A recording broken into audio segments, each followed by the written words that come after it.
But I would like to hear David's perspective David, on what are that. your thoughts?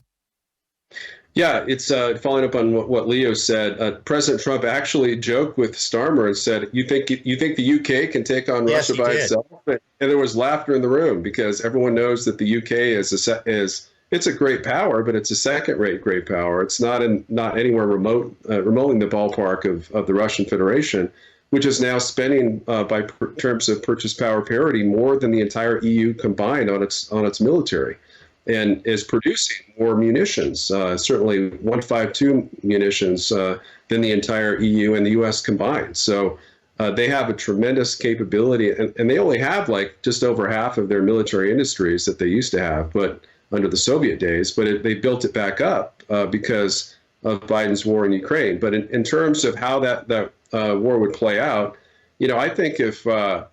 I think Russia's first move, of course, as Leo stated, would be to take control of central Ukraine, not just eastern Ukraine, and considering moving all the way to the Polish-Slovakian and Romanian borders in western Ukraine, but also to take the Baltics. And the Baltics are easy pickings. I mean, we do have, I think there are, I don't know, we have 20,000 U.S. troops in Eastern Europe, and those are mostly in the Baltics.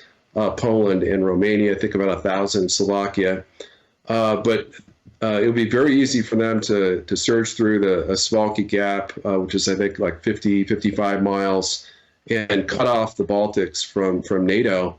And I think he'd probably just sit on that. I don't think he'd really do much in terms of a land invasion of Poland, but he'd take back all of Ukraine, he'd take back the Baltics, and then basically have the entire Western former Soviet Union under his control,